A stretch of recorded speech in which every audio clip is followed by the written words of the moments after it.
Hello and welcome to episode 282 of Retro Encounter, RPG Fans' weekly podcast of many topics. I'm Mike Sollosi, and if you're looking at the episode description or episode title, you know what you're getting in for. This is part 3 of our Final Fantasy XIV miniseries. We're going to talk all about Stormblood and all about the personal journeys of a new panel, so let's introduce that panel, starting with Eva Padilla. Yo. And also, making his triumphant return to the podcast since a Fantasy Star 4 discussion from last fall, Mark Tjan. Hey, how's it going? It's going all right. I could not resist mentioning Fantasy Star without accidentally calling it Final Fantasy Star again. Is it spelled with a PH? Yes. But this time we're actually talking about the thing I kept accidentally calling Fantasy Star several months ago. We are in Final Fantasy XIV that is, Final Fantasy XIV Stormblood that is. Stormblood is the 2017 expansion to Final Fantasy XIV, where the players journey to Gyr Abania in the north section of Eorzea, and also to a few regions in the far east of the world of Final Fantasy XIV. So maybe surprisingly, maybe not, borrowing from the real-life far east of the world. Stormblood is, it's about revolution, about rebellion, and about visiting new parts of the Final Fantasy XIV world. But before we get into the real specifics of Stormblood, let's talk about ourselves a little bit, because we wouldn't be podcasters without being a little self-indulgent. That was a dig at myself, not really of you two. I promise. No. It's cool. It's cool. I indulge. It's cool. All right. Speaking and indulging in Eva, tell us a little bit about your individual Final Fantasy XIV journey. So I started on 14 at the tail end of February 2020. Now you might be thinking, that seems like a strangely opportune time to get into an MMO, and you'd be right. So I started on it then, and then the COVID lockdown happened in the US, and I was like, well, I guess I'm in this. I'm fully in this. And this came after I basically played a bunch of Final Fantasies all in the span of a year, having never finished one before. So I've been on and off with the game since then. And I'm currently about halfway through the Shadowbringers main scenario quest.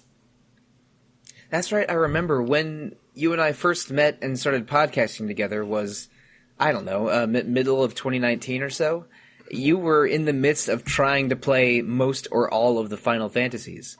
Yeah. and I was in a way proud of you, because I knew you were much newer to RPGs in general compared to me, who's been playing them for 25 years, but also a little aghast that you were playing it like FF6 for the first time around when we started talking. Oh yeah, absolutely. It was, when I got hired to the site,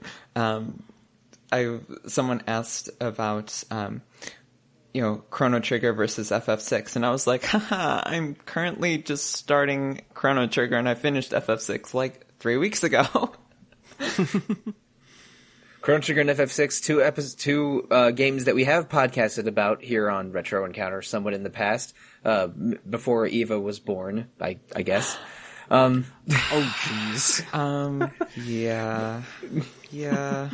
Look, you until I podcast with you, you're dead to me. So you as far as I'm concerned, you were born in 2019. Ouch. Hey, at least I'm alive now, Hmm? And let's live in the present. But actually, no, let's live in the past a little bit. Listeners, you maybe have heard me mention this in previous episodes, but I started playing FF14 in 2016 when most of the FF14 world was engrossed in the Heavensward post-game. I binged it really hard for like 6 months, and then took a break for about 2 years, then binged it really hard again in early 2019, playing through, and that's when I played through Stormblood for the first time, sort of in the like middle of 2019. I finished Heavensward and Stormblood back to back, then took another break, and then in 2020, during pandemic times, I caught up and played through Shadowbringers, and I'm currently in the middle of another break. I have not played FF14 since, I don't know, I think since last summer sometime, and but with Endwalker coming up and hype building up for that expansion, it's only a matter of time before I relapse back into the world of FF14. It has not happened yet. Maybe I should finish another podcast game first. But we're not into end of episode housekeeping yet. But I am currently away from FF14, but I will get back to it probably soon.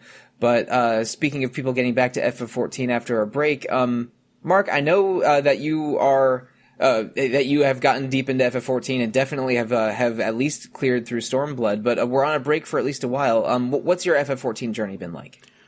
Okay, so FF14 I started years and years ago, and then decided I didn't really like the server I was on or the people I was playing with, and I came back to RPG Fan and started over. So then I did a very quick run from the beginning of 2.0 content up to the end of Stormblood, kind of in the space of a few months. And as a result, my memory of Stormblood is extremely blurred with my memory of Heavensward, with my memory of 2.0. And then immediately after, I got into I had a break, and then I got into Shadowbringers. And then I went on break again, and came back very recently. So, it's sort of been a little bit of time for me between, now and when I finished Stormblood, which I've had to go back and recap for myself, and Eva's actually helped me, study up a little bit and refresh my memory of, oh yeah, that wasn't Stormblood, that was Heavensward. It's oh, right. But Estinian's in Stormblood, right? Yeah, for 5 seconds.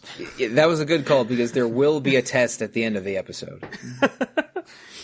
But yeah, now I've cleared Shadowbringers, and I'm just waiting on patch 5.5 or whatever it is coming up, and going back to Stormblood content and doing some revisiting actually has been really cool.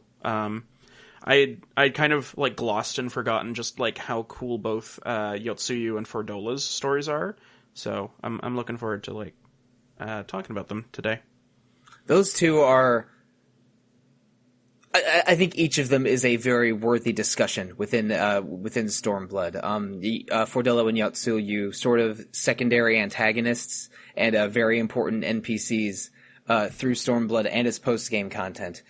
Each of them practically has a post-game patch dedicated to them. It's unusual how they structured it. But before we get to the post-game patch, let's go to what the body of Stormblood is like. Stormblood starts out with you dealing with, or at least re-encountering the Alamigo refugee crisis, all the way back in 2.0 and the post-game 2.0 content. Mm-hmm. You meet people from Alamigo, which is a state to sort of the northeast of where the bulk of the activity in FF14 happens, and it's a nation that had fallen to the Garlean Empire something like 15 or 20 years before the events of FF14 main storyline. And there's a lot of refugees from Alamigo all over the FF14 world. Most of them are in the Ul'dah area, but they're all over the world. It's I think it's primarily a nation of Hures, of the human-like the human-like peoples of FF14, but it has I mean, the look and feel of Alamigo is sort of it's like elaborate temples, highlands. You could reasonably compare it to Tibet, I think, if you were to attach it to a specific to a specific real world place. Am I being unfair here? I feel like if we're talking about Alamigo specifically, there definitely is a bit of Tibetan, but I would almost say there's some Afghanistan in there. There's a feeling of Afghan, not plains exactly, but like the Central Asian steppe, sort of. Yeah, Central Asian steppe, a little Near East as well. The Azim steppe is extremely Central Asian steppe. Yeah, but that's just straight up Mongolia. Yeah, but I was thinking more about the architecture of the temples of Alamigo and true, yeah, and such. But the gist of it is this is a nation that's sort of in the highlands of the Eorzean continent. There's a land bridge between Gyr Abania, where Alamigo is, and the next continent over, which is why it was very strategically important to the invading Garleans. But their architecture is sort of is elaborate temples. The order of monks that the monk job comes from is like has its origins in Alamigo, but it's sort of a culture that more importantly, or at least more importantly to the context of Stormblood, has been under imperial rule by the Garleans for decades. And there's the name Stormblood. It comes from certain people from within the storyline, like why can't I think of his name? Who's the Alamegan commander in Ul'dah? General Raubon? Yeah, Raubon. Wow. I mentioned Raubon in a podcast a month ago, and I could not remember his name, because Raubon resembles a character in Radiant Historia. But Raubon is native Alamegan, and like people like him and Prince Hien over in Doma, we'll get to him in a minute, are concerned that their people have like not necessarily don't want to be liberated, but have sort of lost their spirit after decades of Garlean rule, and need to have like a storm of blood. They need to have their souls re-energized in order to properly overthrow the Garleans and resist. And again, you could reasonably call Stormblood liberators or resistance or revolution, because basically fighting the Garlean Empire and liberating those two nations is key to the main storyline of Stormblood. But you play the first couple levels worth of content in Alamigo, sort of on the edge of the war front, but then get your ass kicked unexpectedly when they raid when the Garleans raid the base at the Alamegan frontier, and you decide that the Reach, I believe, is that the Reach?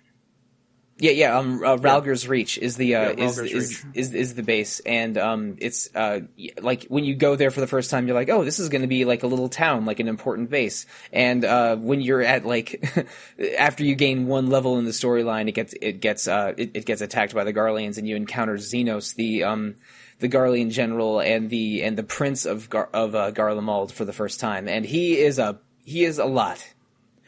Yeah. Essentially, when you first run into him, Xenos is kind of the first. It's kind of the first real roadblock that the Warrior of Light has. There's when Midgardsormr takes away the Heideland's blessing for a bit and such, but this is the first physical presence that absolutely bodies you. I mean, Xenos is such an imposing figure, and this is the first time you just feel like you failed, which I think is really important to the journey of the Warrior of Light, to have this sort of physical presence that kind of takes away this steamrolling that you've done over countless enemies. Mm-hmm. It's one of those unwinnable boss fights, like when the handful of times that Kain or Golbez kicks your ass in FF4. Yeah. I think Xenos being an unwinnable battle is like super important to setting up you like bringing the player's feelings on side with how the Alamegans and the Domans feel, and just how like oppressive and overwhelming any resistance the Empire has. I think it really sets the tone for, like making you feel you are part of the resistance and you need to help these people rise up. Yeah, exactly. Like they give you a feeling of hopelessness, like how on earth can we liberate Alamigo if this is what we're up against? And we mentioned Fordola a few minutes ago. Fordola is a young Alamegan who is in the Garlean army, and people like Fordola's young, she's in her 20s, have basically known nothing but Garlean occupation. And Fordola comes from an angle which you see in in many stories about imperialism and historical imperialism, where she thinks that the best thing for the Alamegan people is compliance with Garlemald. So she like seeing an opportunity, she gives Xenos information that she knows about Ralgr's Reach, and on her information is how the Imperial raid on Ralgr's Reach takes place, which gets her I think promoted. Like she starts from being sort of a foot soldier to a commander of other Alamegans working for Garlemald after the raid. So she becomes a secondary antagonist, but is considered a traitor by the sort of the Alamegans working in the Resistance, since she is a by blood Alamegan capitulating and working for Garlemald. Yeah, and I mean that also comes from her parents, because they were collaborators, and they thought like, oh, if we just cooperate with the Garleans, they'll treat us well. Our people will become valued citizens, etc., etc. And that really stuck with her. Like just the way that like her parents were treated and seen as like traitors. And that definitely influenced her going forward, like, completely. It's kind of how I've seen Fordola is sort of like how we see people who are from the non-dominant socioeconomic grouping in a nation going into law enforcement. I mean, it's kind of how like personally, in the Latino community, when we see people being like, no, we just need to get people to feel that we're an organic part of this society and of this structure. And we do that by being law enforcement, and we do that by being soldiers and everything. And the psychology of that oppression really just bites into you, and it has you believing these sorts of grand schemes and wild ideas of liberation that are coming from a very, very conservative and very authoritarian streak. And I think that's pretty much Fordola distilled, is kind of this freedom through authority and capitulation to Garlemald, which they're not a fan of. Yeah, and like it really mirrors something that I've been interested in, because I'm an Attack on Titan watcher, and the latest season has been dealing with that with the character of Gabby, where it's like, if only I serve my oppressors long enough, I will no longer be the oppressed. And it's just that hopeless, like for Fordola as well, it's that sort of hopeless want to be recognized and accepted and be part of the establishment, and that's just never going to happen for her. And also about Fordola, I think that she arrives at her views from a place of logic. Like she wants what's best for herself and other Alamegans of her ilk, and she truly believes that the best option for that is working for Garlemald. Like I don't think she was born as a sort of Garlemald worshipper, but she was born in this system and she thinks that the system is going to win, and she wants to be on the winning team, so to speak. I think it would not take a lot to have Fordola be part of the resistance instead of part of the establishment. Like if things went a little differently, Fordola could be fighting alongside the Warrior of Light, but because of characters like Xenos and the dominance of Garlemald, she arrives at the conclusion what's best for Alamigo is working with Garlemald, which is not what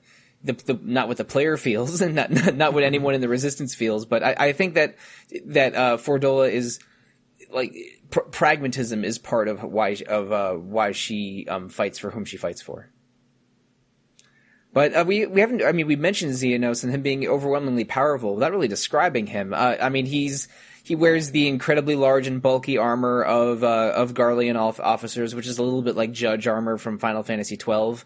But he has like a I don't know, like a skin crawlingly sort of tone to his voice, like it's like extremely haughty, but also but also sort of just creepy. He has hair that is way too long, that is probably wet all the time, if you know what I mean. And and he fights with a very peculiar choice of weapons. Apparently, after he did a lot of work conquering Doma a few years earlier in the storyline, he became quite fascinated by Doman weapons, the katana-style swords. So he fights with katanas that he keeps in a multi-sheath that almost looks like the barrel of a Gatling gun. Yup. And so he keeps three or four or five swords in this like gun sheath that he will draw and replace. Like I don't know. Like he comes across as almost like almost like someone that is culturally appropriating from Doma in a very tasteless way. Yes, he is a weeb. Like, yeah. Xenos is a big weeb. He's like your weeb friend that just has an awful personality and a collection of like 10 swords. And like a silk kimono in quotation marks that has like a giant dragon drawn over it, because why not? You know, that looked awesome at the import store. Yeah, I mean, I'm sure Xenos thinks he looks like the biggest bad MF in the world. But, I mean, to me, it's just like, some dude named Brad at a Mexican restaurant on Cinco de Mayo or something, and being like, I'm being cultural, I mean, ethnic food. Yeah. No, he's just Raiden in Metal Gear Revengeance, wearing the poncho and the sombrero and saying, I'll blend in. It's fine. I remember the first time that I saw his armor, though, and just how overwrought it is. Because if anyone's familiar with Dragon Force, like the Saturn strategy RPG, he looks like he's got Junon's armor on, but he's made more room for snacks. Like there's just so much more compartment in that armor.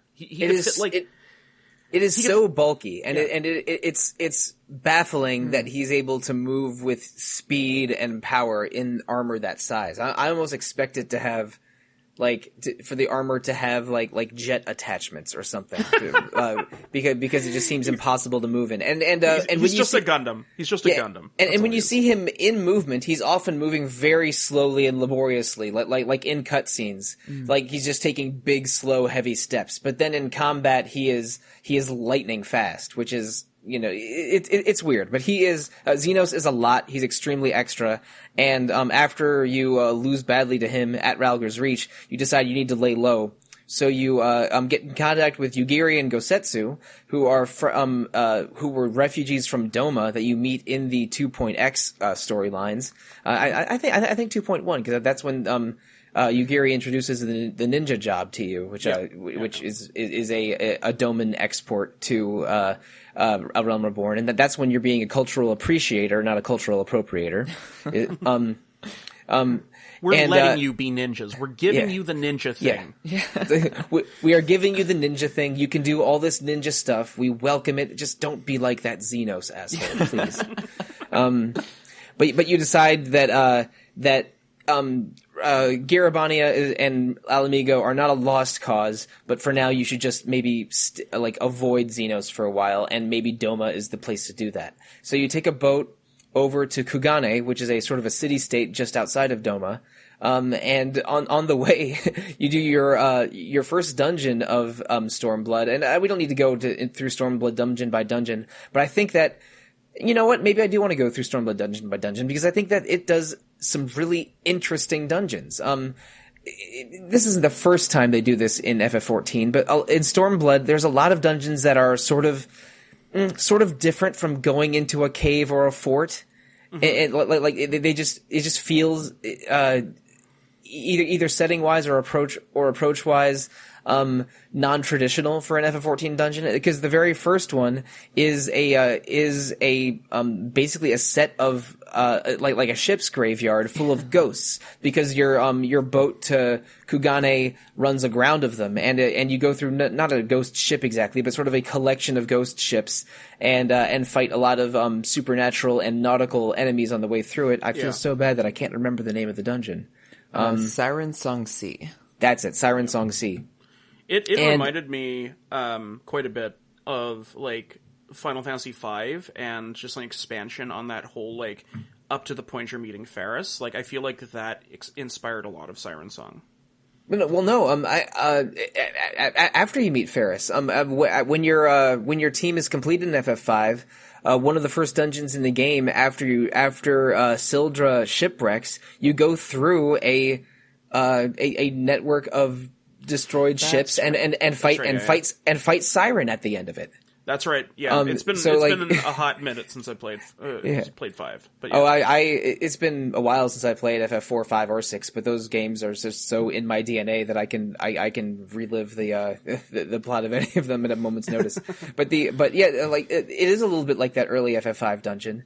And just skipping ahead a little bit, that's the level 61 dungeon. The level 63 dungeon is Shisui of the Violet Tides, which is sort of a Ryugyu Palace Japanese folklore Taro the Fisherman like fairy tale story or a version of that. And the level 65 dungeon is Bartram's Medal, which is on the Azim steppe, and you doing a sort of a sort of cultural sort of test of will that allows you to be part of the Nadam in the to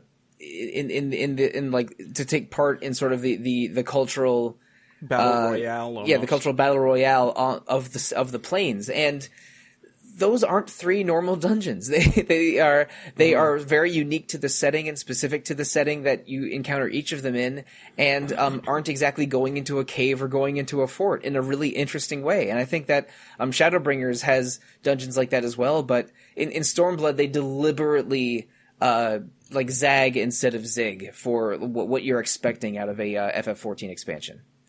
Yeah, there's a lot of interesting. I recall a lot of interesting movement things that they were attempting, because the basic dungeon formula that they worked on in Realm Reborn and Heavensward, like it works. It's great. There's some really amazing visuals, but on mechanical and gameplay standpoint, it does wear a little bit thin by the time you're, in the 3.x patches. And so it seems with Stormblood, they're like, okay, our engine is a little bit limited in terms of what exactly we can do gameplay-wise that's going to feel all right. So let's play a little bit around with movement. Let's play a little bit around with platforming and kind of smart puzzling.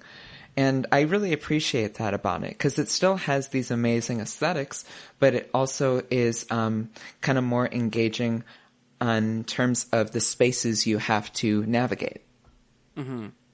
There's a boss encounter in Shisui of the Violet Tides that does that also borrows from that Taro the Fisherman story, where there's basically this game's version of a tamate box, where if you're standing in the wrong place or open the box at the wrong time, you'll get the old status and have to navigate through that. But through Realm Reborn, Heavensward, Stormblood, Shadowbringers, the FF14 team has been trying to divorce themselves of the original 1.0 engine that they've been in an unhappy marriage with since the beginning of 2.0.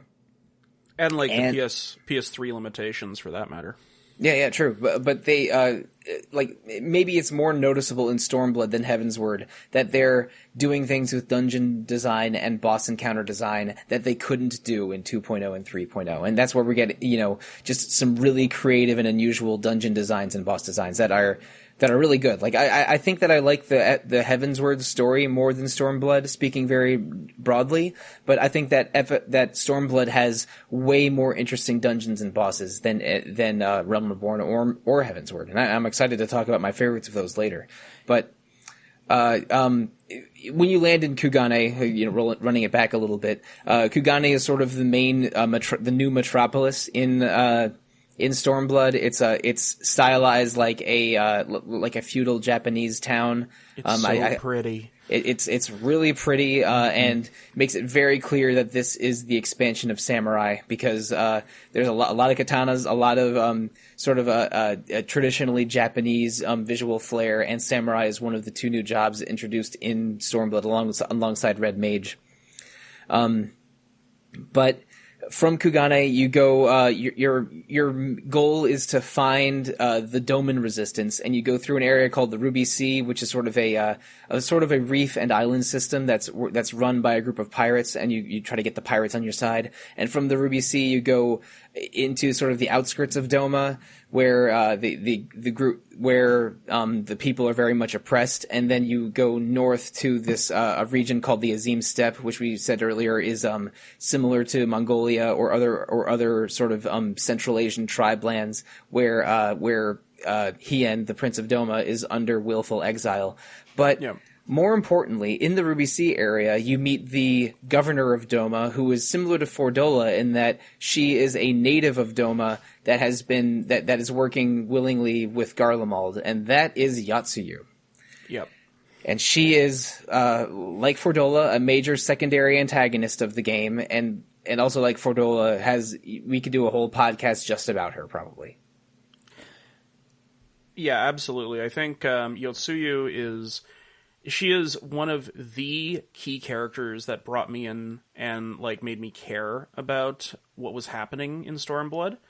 Like the cast is great all around, but Yotsuyu is such an excellent study in like how a person's trauma can result in them becoming a sociopath, and what that means to the survival of like the person, and how it reflects on how they treat others. And it's just a really, really good piece of storytelling. At least as far as 4.0 is concerned. I have some thoughts about the continuance of Yotsuyu's storyline, but I'll save those. Yeah, I mean, Yotsuyu is a tragic figure, and yeah, how exactly the resolution comes to it is a bit more murky, and I think it's a little more hit and miss there.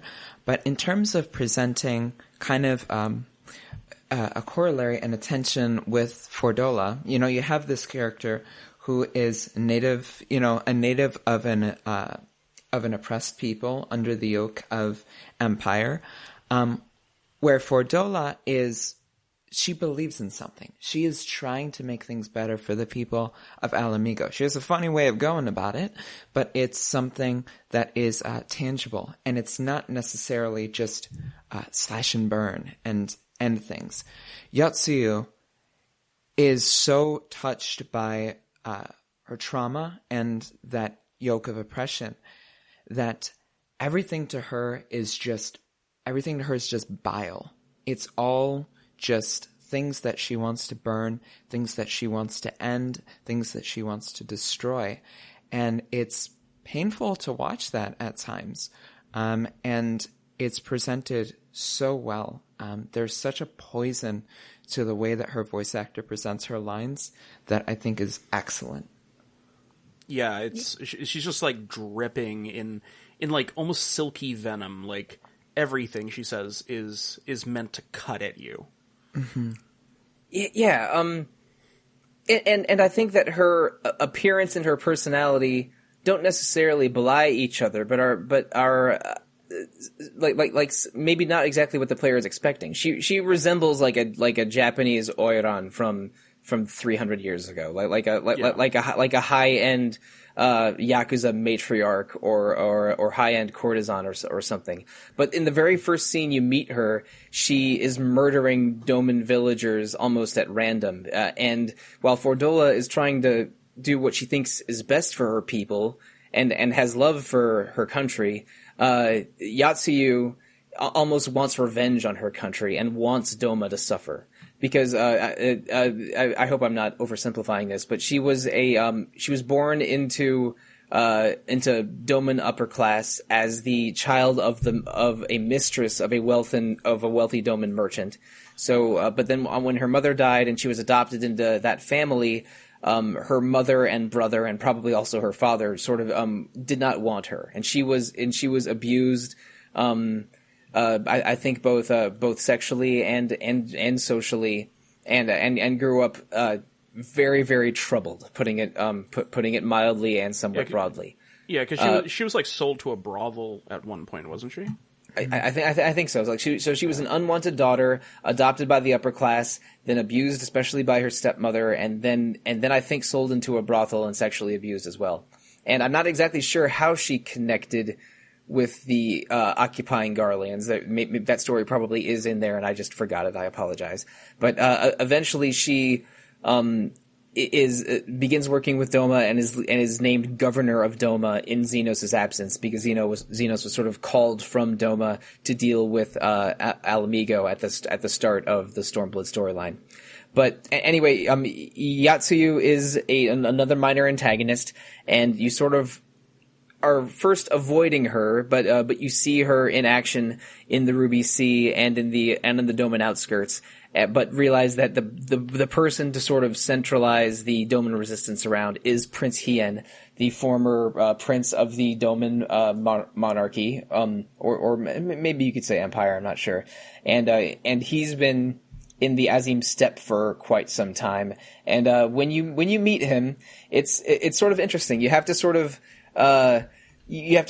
meet some people around the steppe a little bit and learn the culture of the area. You associate yourself with a group called the Mull, who are almost a sort of one of the meeker tribes around the steppe. And you also meet the Oranir, the sort of more dominant tribe of what's that race called? The Aura. The Aura. Yeah, most of the steppe are Aura that of a variety of sort of a variety of phenotypes within the Aura race, all around the steppe. But yeah, the Oranir are sort of the more dominant ones at the center of the map. The Dotharil are the extra violent ones on the west side of the map, and the Mull are sort of the meek ones on the east side, and the Mull are the one you befriend. But in the steppe, there's an event called the Nadam, where the different tribes fight for dominance through to the next Nadam in sort of a semi-violent election of sorts. And Hien believes that the best way to sort of gather some troops to strike back at the Garleans is to win the Nadam, and in doing so have the right to recruit all of the Aura in the steppe as part of the Doman resistance. So you first, in order to be allowed into the Nadam, you have to complete the Bardam's Medal dungeon, and that gives you a really dope bird mount. That there's a lot of Aura on giant flying birds in the middle of the Stormblood storyline, and sort of meeting Hien and dealing with the culture around the Azim Steppe is I think one of the most interesting parts of the Stormblood story. And this section of the story was written by is it Naoko Ishikawa? Natsuko, that's it. Natsuko Ishikawa, who ends up being the main story writer for Shadowbringers. The Azim Steppe was sort of her chunk of the Stormblood storyline, and I think it's one of the most interesting. Absolutely. I mean, there's so much going on in the Azim Steppe, but first, when you step onto it, there's the that music, the drowning in the horizon, that just kind of pours over you as you step in, and it's such a beautiful piece, and it kind of welcomes you to this place. And there's so much going on here in terms that's thematically resonant. There's there's kind of the stronger themes of what's going on with Hien, thinking of his duty to the nation as well as his duty to himself, to the smaller things like the Dotharil and how they view death, in being that someone is always reborn, and if they're reborn, they are someone who was already previously existing. So if there was a man who is, or a male Dotharil who is wonderful with a bow, They believe that this person would be reincarnated, possibly as a someone of a different gender, or of a different sex, I suppose, in their culture, who might not have any natural skill with what their kind of their previous life was skilled in. So there's kind of this tension that they have between the traditions that they keep and the free will that people are allowed to exert. I was so I don't know, fascinated by the step that how they created this world that was not really anything else in FF14, but as a self-contained part of the story is just so fascinating. Like there's one and the different tribes sort of have that sort of shared belief system and willingly take part in the Nadam and naming the leader the leader of the steppe regularly, but also are just so different. The Oranir have this are sun worshippers that have a bit of a sort of self superiority complex, and the Dotharil are so violent and almost to the detriment of their own tribe, as they're sort of, because they aren't as dominant as the Oranir, they haven't won the Nadam as many times, but believe in sort of distinguishing themselves through battle and the importance of winning just so hugely that to their own suffering.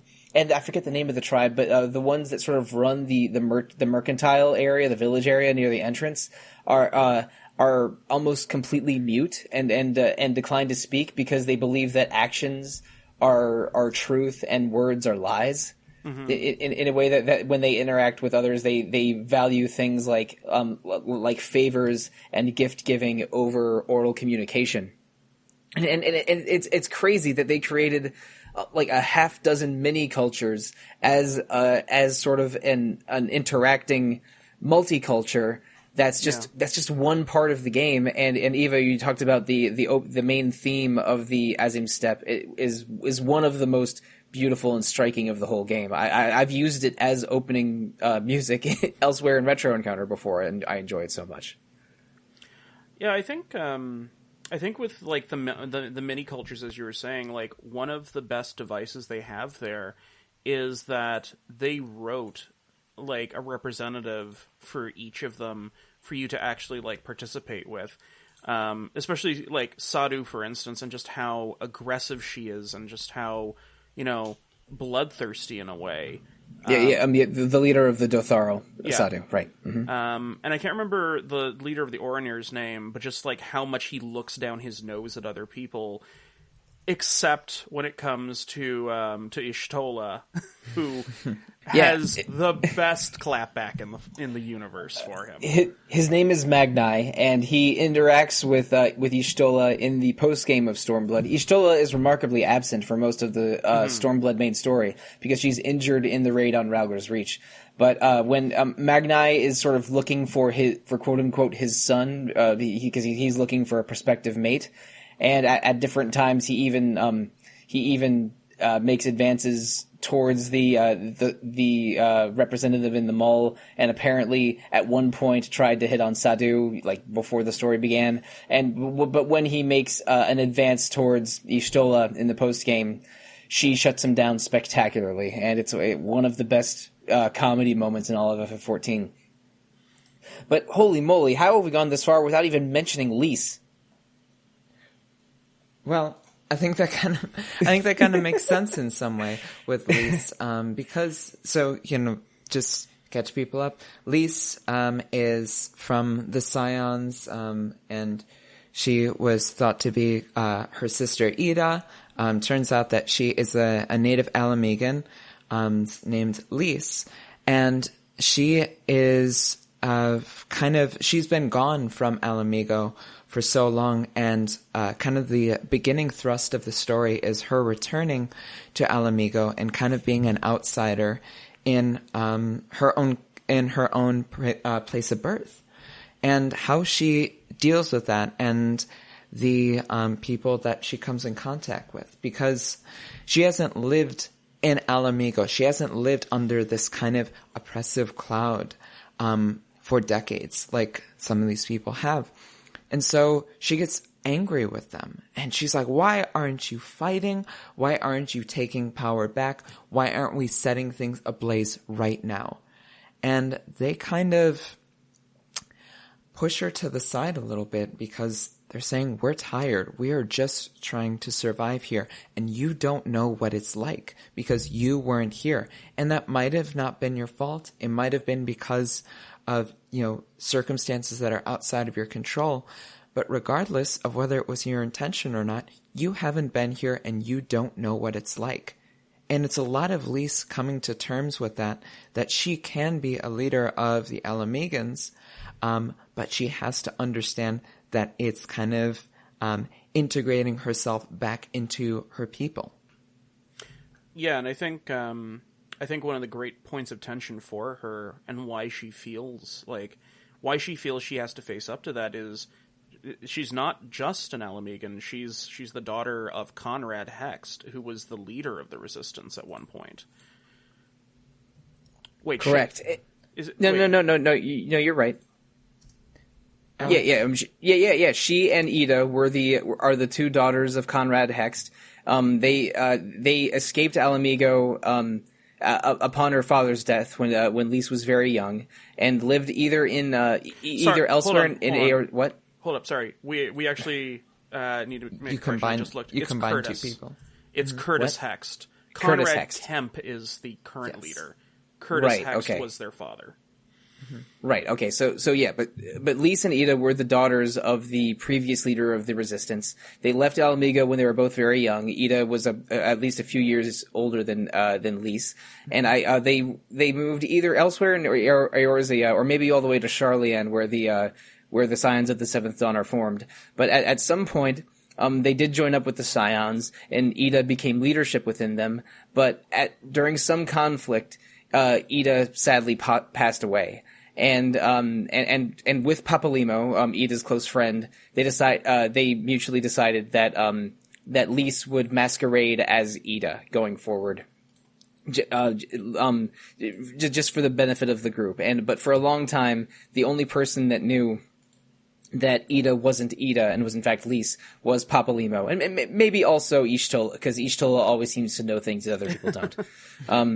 But it's a bit of a surprise and a transformation right at the beginning of Stormblood, where Ida basically undergoes a costume change and says that she's actually Lys. She apologizes for the deception, but she and Papalymo did what they believed was the best thing to do. And Papalymo sadly loses his life at the very end of the 3.5 storyline because at the conflict in Baelsar's Wall, right when everything explodes into the events of Stormblood, that real jerk that betrays you at the end of Realm Reborn. And he for a while he goes by the name the Griffin. Who's that jerk? Ilberd. Ilberd, that's him. Ilbard, a native Alamigo who wants revolution and wants violence, sacrifices himself and a large number of Alamegan resistance people at the end of the Heavensward postgame to summon Shinryu, a primal who is a sort of a primeval dragon god of the Alamegan people, and to combat Shinryu, you and Sid and Nero and a bunch of people conspire to summon Omega, a mysterious alien life form that had landed near Ul'dah many years earlier, because it's the only being you can think of that might be able to counter Shinryu. So in one of the final cutscenes of the Heavensward post game is a really cool Shinryu versus Omega boss clash. That is a hell of a cutscene. That ends in a draw, and then moving into Stormblood, you sort of go towards Ralgir's Reach for the first time, intending to fight back before Shinryu can act again. And fast forward way ahead to where we were last discussing. After you are accepted by the Mole and enter the Nadam, there's a sort of a battle royale special event where, surprise, the Warrior of Light and Hien manage to win the big battle and recruit the local Aura into the Doman resistance, and then you strike back against Yatsuryu and Doma Castle. which is I think the level 67 or maybe 69 dungeon. No, it's the level 67 dungeon. Who then tries to blow up Doma on you. Correct. Because she's so vindictive and evil, she would rather just like blow the entire town up rather than concede victory. And Gosetsu appears to sacrifice his life so that you and he can escape. Gosetsu is a large Rogadin samurai who was a retainer of Hien and who you meet many years earlier in the FF14 storyline at the same time as Yugiri in the Realm Reborn postgame. He pulls his best Sabin from FF6 and just holds up collapsing Doma Castle enough for you to escape before it apparently crushes him and Yotsuyu. Yeah, I mean, when he had to do that, I'm pretty sure it was during a cutscene where like I needed to get up and go to the bathroom. So in my game, I mean, Gosetsu was holding that thing up for like 10 minutes. So all I have is really applause for him. Like pretty incredible stuff. And that event in FF6 with Sabin and I think Zen is the name of the city. I think you have about 10 minutes of real time for him to hold up the building for you, and I still can't believe that is an optional part of the game. Yeah. So, if you really want to, you can go all the way through to Figaro with only Celeste in your party, although I don't know why you would want to. Like Sabin, Gosetsu is very large and muscular and is able to hold up a building temporarily to have you escape. Eventually, and you assume that Yotsuyu also dies in the collapse, but both Gosetsu and Yotsuyu do show up again later in the Stormblood storyline. But the result is you retake Doma. It's somewhat in shambles, but you can use that as a launching point and bring your new Doman allies further west to try and retake Alamigo. And the rest of the second half of the story from, around level 66 to 70 is back to Alamigo to try and retake the area. And you also recruit the Kojin to your cause, some friendly turtle men in the Ruby Sea area. And they are rife with Teenage Mutant Ninja Turtle references. They really are. Like, their body types resemble those of Leonardo et al. And there's blue Kojin and red Kojin who are sort of the merchants versus a warrior tribe of them, and naturally you're friends with the blues and fight the reds at different times.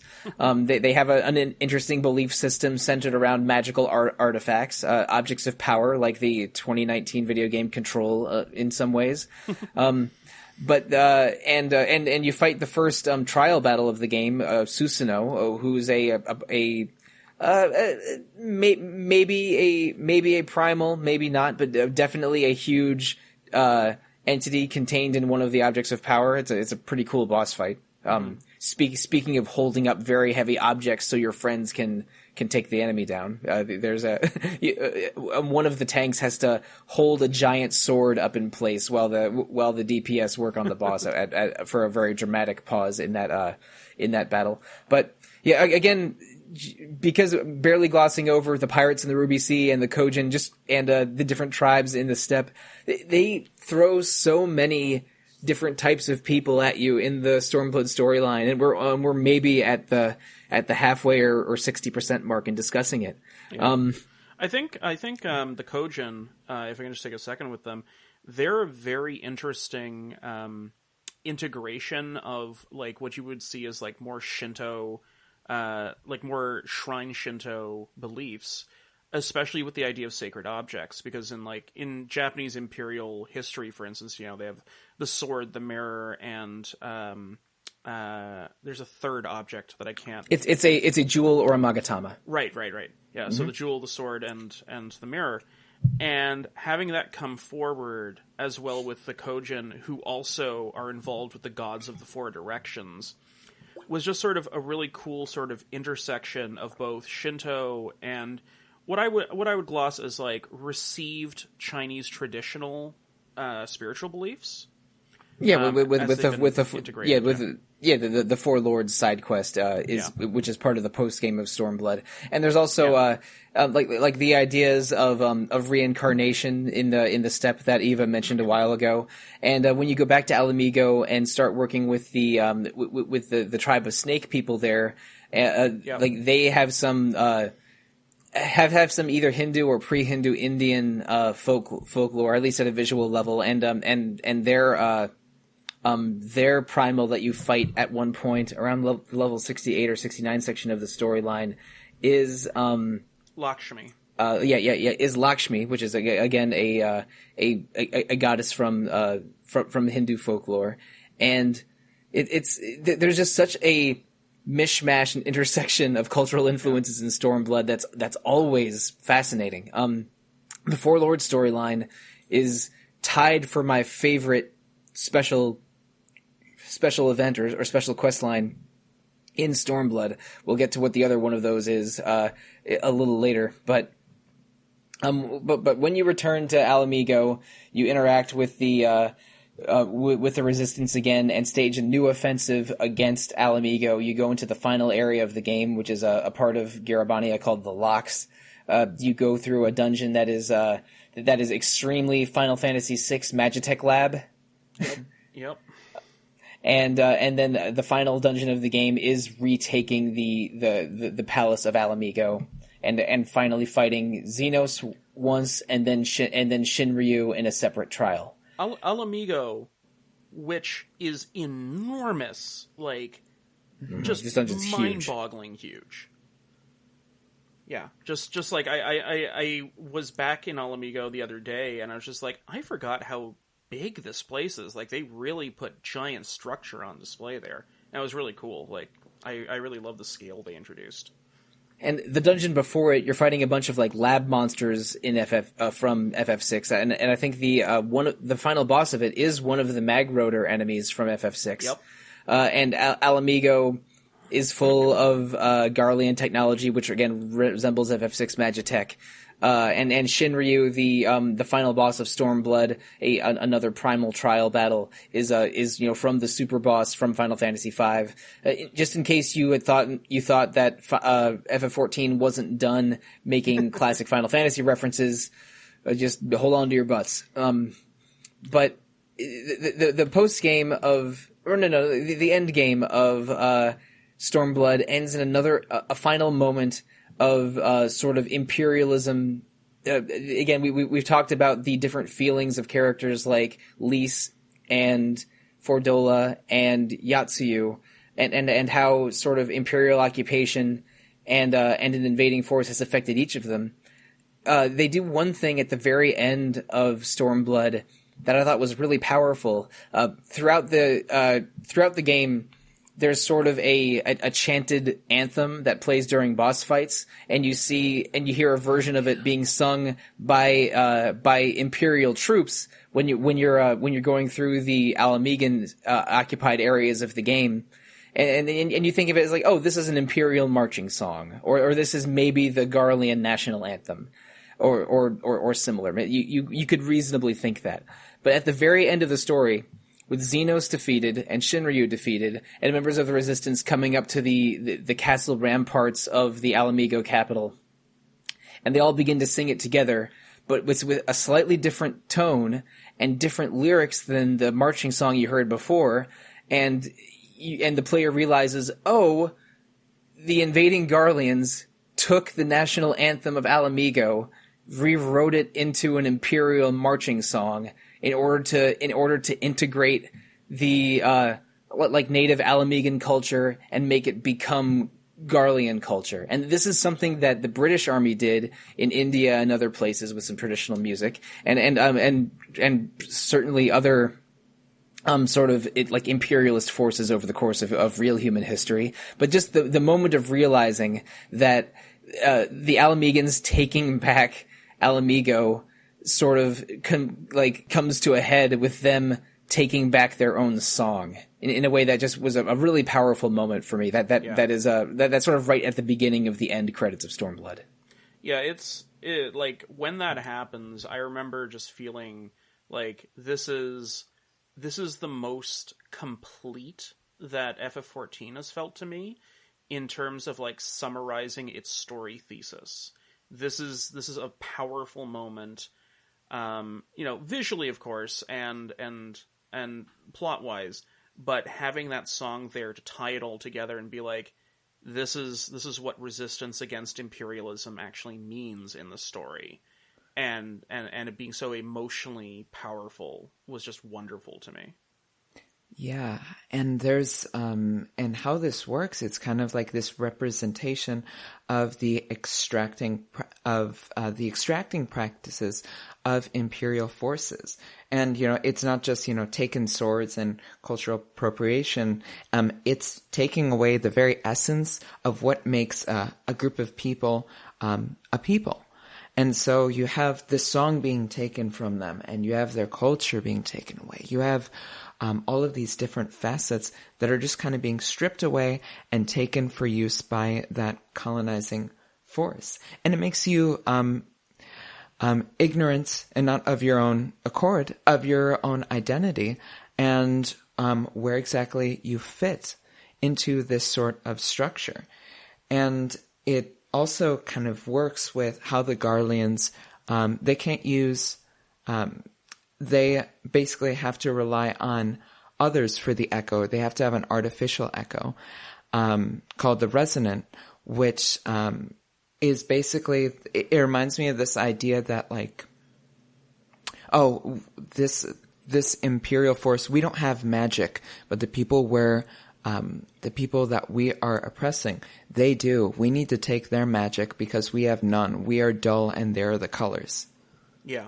And so they experiment on natives to create this artificial echo called the resonance.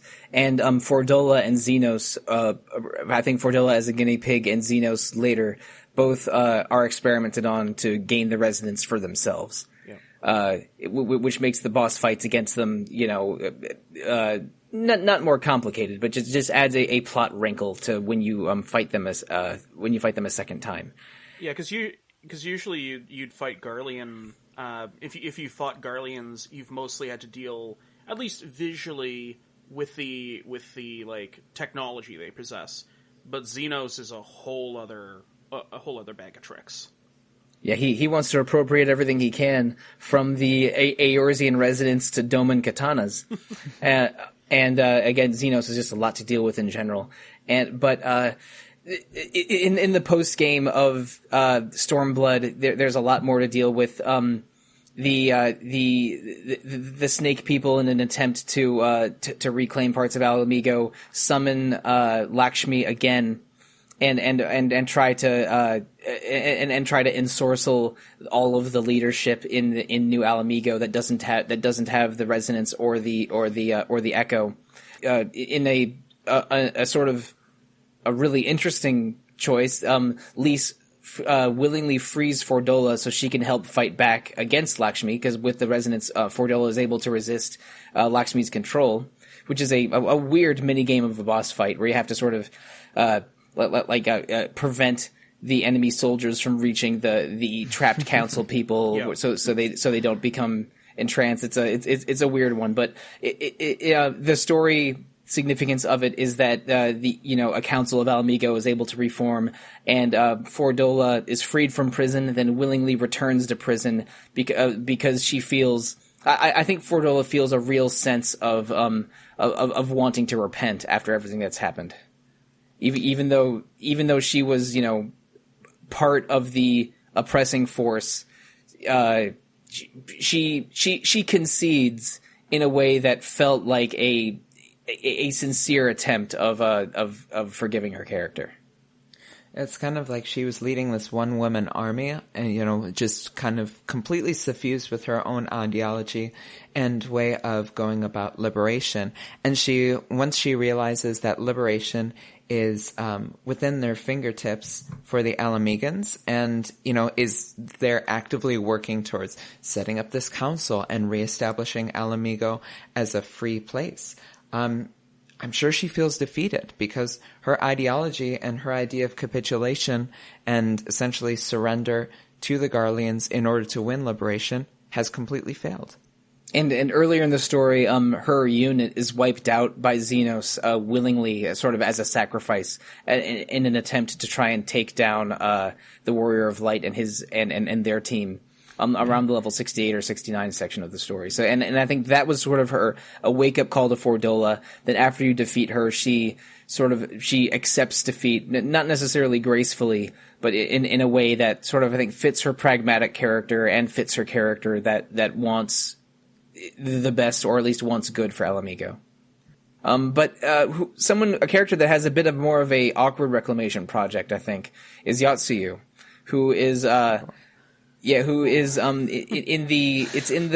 4.2 or 4.3 patch, I think. You learn that Yatsuyu and Gosetsu survived the explosion at Doma Castle, and Gosetsu is badly injured, but in possession of his mental faculties. But Yatsuyu has complete amnesia of everything that's happened, and I think she goes by Yatsu.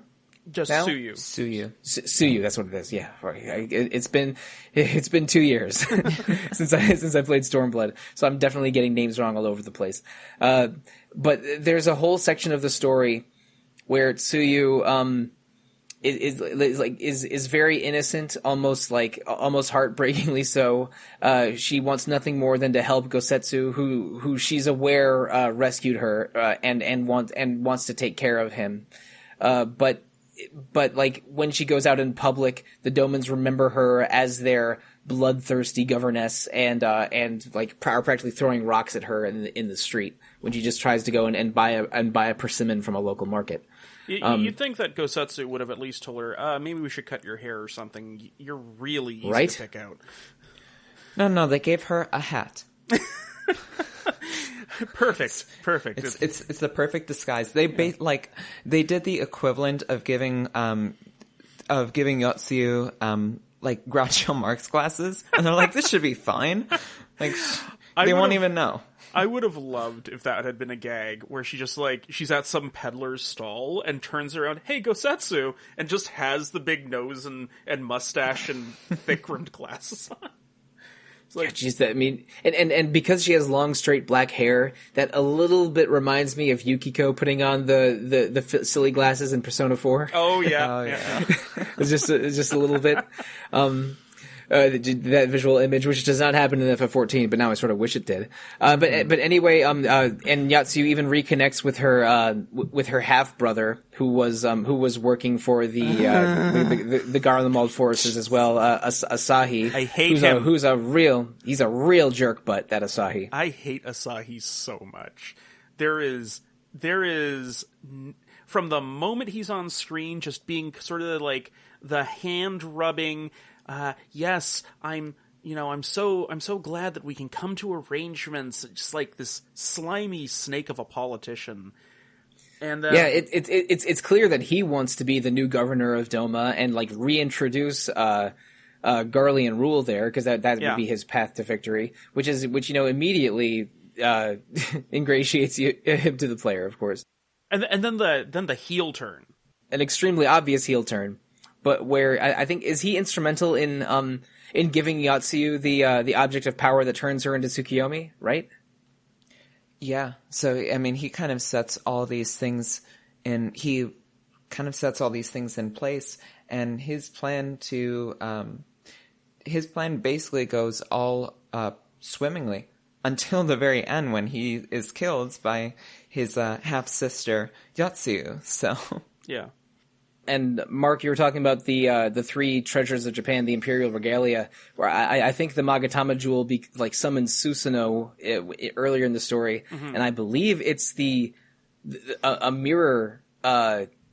Isn't it a mirror that turns Yatsuyu into Tsukiyomi? Yeah, it's like a stone mirror essentially that has like the moon carved into it. Right, and that's a trial boss battle in the Stormblood post game. It's a pretty cool fight also, where you have to switch between like black areas and white areas of the map based on her attack patterns, like you're playing Ikaruga or something. Yeah, but it's a really cool boss fight with a really banging soundtrack too. It's also like really a bit of a prophetic boss battle in terms of these kinds of mechanics are about to become a lot more common in Final Fantasy XIV. Like, yes, yeah. The boss fights become puzzles in Stormblood, and the Tsukiyomi fight is emblematic of that. But we're into the post game of Stormblood now. I would be remiss if we don't talk about the Four Lords trials, or the Return to Ivalice Alliance raids, or the Omega raids. The Four Lords trials is basically a side quest of 2 dungeons and 3 trial boss fights that are, somewhat steeped in adapted Chinese folklore. You fight the 4 gods of the cardinal directions as bosses, as well as a version of Sun Wukong, the Monkey King, and in the Swallow's Compass dungeon, which is one of my favorite dungeons in the whole of FF14. And that's a really, really cool boss fight. And I think those versions of Byakko, Suzaku, Seiryu, and Genbu are from Final Fantasy XI. There was those bosses show up in that game in a similar manner, although not exactly the same one, which is, again, it's from Chinese folklore, but also a reference to FF11. Those bosses. Yeah. The regular trial series is Omega, that robot from before Stormblood, in which he captures the Warrior of Light and a number of your allies, and has you undergo trials to determine what the strongest life form is, which is basically fighting a bunch of bosses from Final Fantasy V, 6, and 1. Before fighting Omega themselves. That's a weird one. So Omega was a really cool thing. Even I actually got to do this end of Omega together, and up until basically near the end, I know for me it had just been kind of like take it or leave it, and I think Eva, you felt pretty much the same way. Like, yeah, Omega wasn't super inspiring. It was fine. And then they pull out this design from oh my god, from Yoshitaka Omega M Amano and Omega for Oh Omega. my Omega God. M and Omega F. Yeah. and it is just like, I've never seen Amano's work rendered in 3D that well. It's so slick. Listeners, if you're unfamiliar, after you battle Omega successfully, Omega concludes that the strongest life form is, in fact, the Warrior of Light. And they adapt that idea into summoning 2 versions of itself, Omega M and Omega F, basically hyper-stylized, humanoid, robotic versions of Omega in the final battle of the Omega raids. Basically 2 Amano as hell semi-robotic humanoids. Yeah, a little T-1000 going on with them. Yeah, way too pretty, and and basically Omega's interpretation of what a male and female Warrior of Light are. Again, Omega M, Omega F. Yeah. What they're called. Look up those character designs if you're not familiar with them, because they are something. They're so gorgeous. I am completely in love with those designs. Some of my favorite things from a visual standpoint that I've seen in FF14,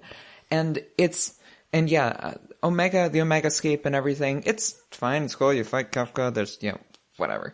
But then when you get to that, I think it was a wonderful end, and then you get the Omega minion and the Alpha minion. Yeah. And it's like, yes, I wanted these so bad, and I was so happy when we got them, and now I just have a little Omega or a little Alpha follow me around everywhere. It's great. Alpha being the cartoon Chocobo from the most recent Chocobo's Dungeon game, Yes. who's sort of your guide through the Omega raids. He's very cute. Very good boy. I love how successfully they managed to pull Chocobo's Mysterious Dungeon art style into Final Fantasy XIV, and then also bring Omega's super Amano artwork, and it just feels weirdly cohesive. And it's fine. This is fine. I don't know. You've put Bugs Bunny next to, like, the works of Ralph Bakshi, but somehow that's working for me. It's cool. And speaking of other character designers entering Stormblood, the Return to Ivalice storyline incorporates a lot of FF12 and FF Tactics into 3 giant raids. And in the context of the story of FF Tactics and Ramza and some such being being a series, some ancient Rabanastra history, right? That being an area that was taken over by Garlemald a long time ago, and a playwright who believes himself to be a descendant of Ramza, sort of writing plays critical of the Garlemald Empire while trying to find evidence of the ruins of this famous story. Who looks like Ramza? Let us be clear. Yeah, he looks like Ramza. Yeah, well, I mean, it's Ramza's father was the character, but his son Ramza enlists you to try and locate his missing father. And over the course of the dungeons, you realize the truth of that story. You interact with the FF14 version of New Ramza and New Alma, and fight a series of bosses that are based on FF12 and FF Tactics characters that are incredible. Again, some of them are sort of bosses in puzzle form. You have to do some algebra to defeat Worker 7 New, or I should say Construct 7 New. I think is what he's called in this game. There's I don't know, tank switching and platform switching in the Orlando War God boss fight that definitely messed me up the first couple times I tried it. Don't try tanking that one without don't try tanking that one without watching a video first. Let me tell you. Yeah. And you fight Mecha Sniper Mustadio, which was a trip. But without going over every plot point in that Alliance Raid series, maybe the coolest Final Fantasy referential content in all of FF14. It's if you have any appreciation for FF12 and or FF Tactics, you need to play those because they are breathtaking. I love Four Lords for the boss fights and the designs, and I love Ivalice for basically everything in Stormblood. And it's really cool that they had Yasumi Matsuno, the creator of Ivalice, working on this because he's a huge FF14 player, and he was, basically he pitched this to Yoshi P, and Yoshi P was like, dude, I love your work so much. Let's do this. Yoshi P even made a Tactics Ogre super dungeon around the Heavensward time. Right. So they were fans of each other, and having them work together for Return to Ivalice was a match made in heaven. It's amazing. I completely share your sentiment on it. It's wonderful. I mean, I love Ivalice so much, and it's kind of a joke if anyone knows me about it. But these three duties that they have in it for the Alliance raids, the Royal City of Rabanastre, Ridorana Lighthouse, and Orbon Monastery. We'll get into them, I think, a little in just a second, but breathtaking. Yeah, you said it best. Yeah. I don't think we will get into the specifics of them in just a second, because we are near the end of where we need to reach the podcast. But before we close things off, I do want to ask, basically as a reflection of your tastes and preferences, tell me your favorite piece of Final Fantasy content within Stormblood, your favorite piece of FF14 content outside of Stormblood, and what your sort of main job is, because I don't think we mentioned that when we were talking about our Final Fantasy journeys before. I'll go first. I love the Swallow's Compass dungeon in the Four Lords storyline,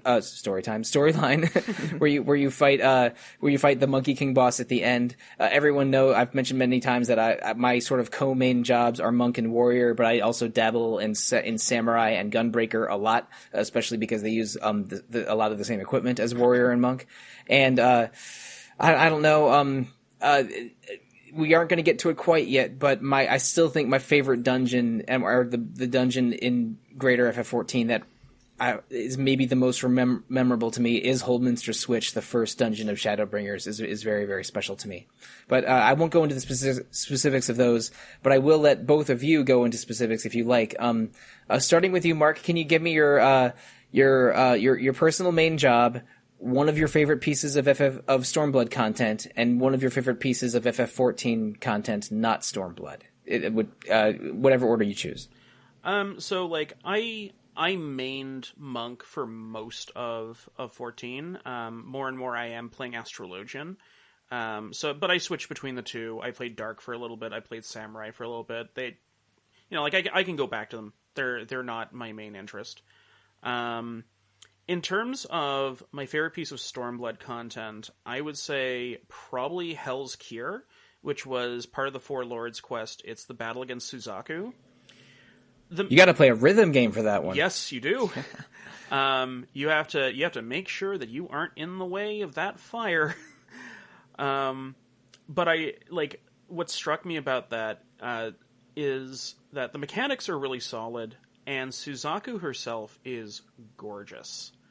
One of my favorite designs in all of Final Fantasy XIV.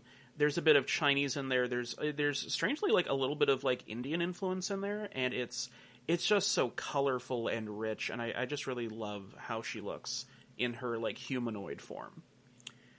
And then in terms of like larger content, it's sort of a it's sort of a toss up between Gimlet Dark, which is the end of Stormblood, and the fight against Valkyrie.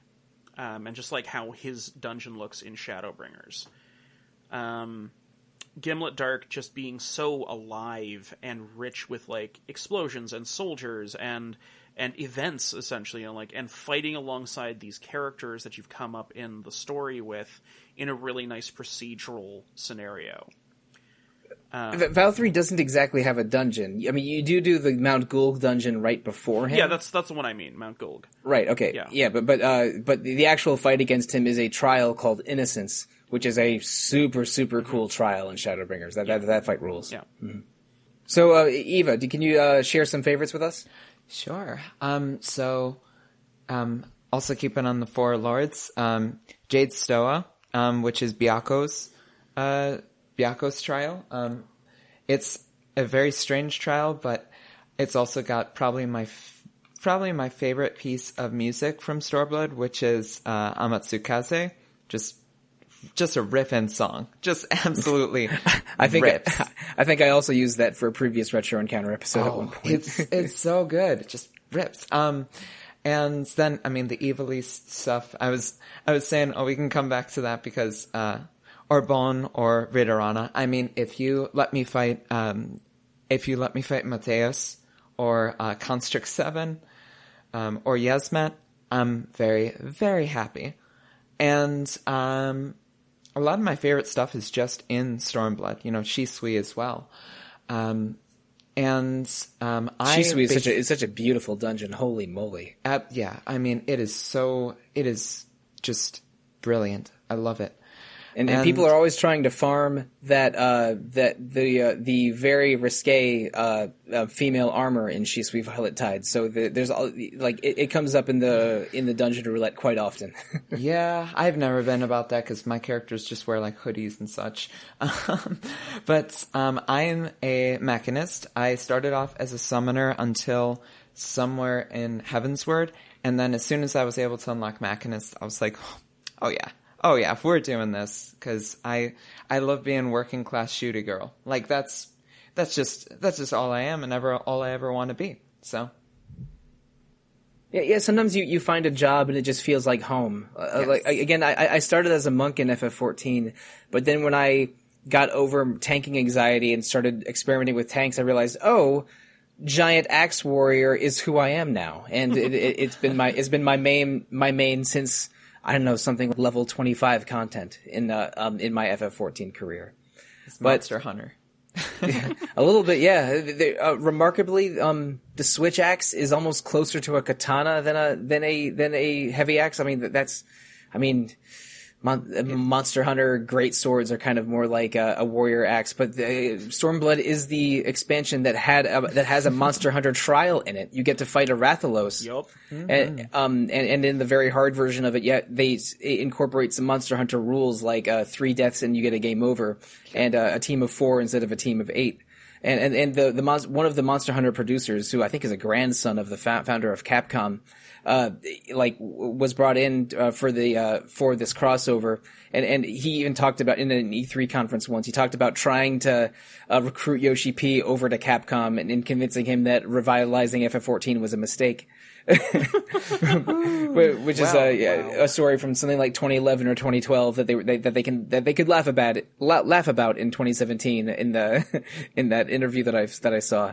But the result of that crossover was the Rathalos trial in FF14 and a behemoth hunt, a Final Fantasy behemoth hunt in Monster Hunter World.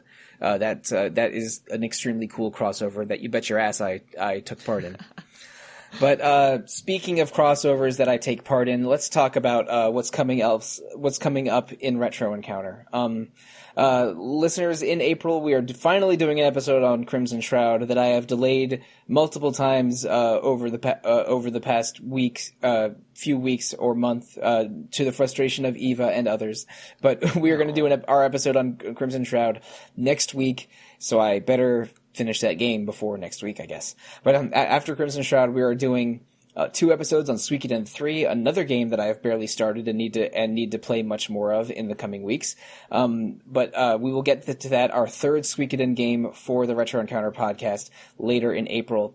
And coming in May, we are doing our special Dragon Quest month to celebrate the 35th anniversary of Dragon Quest.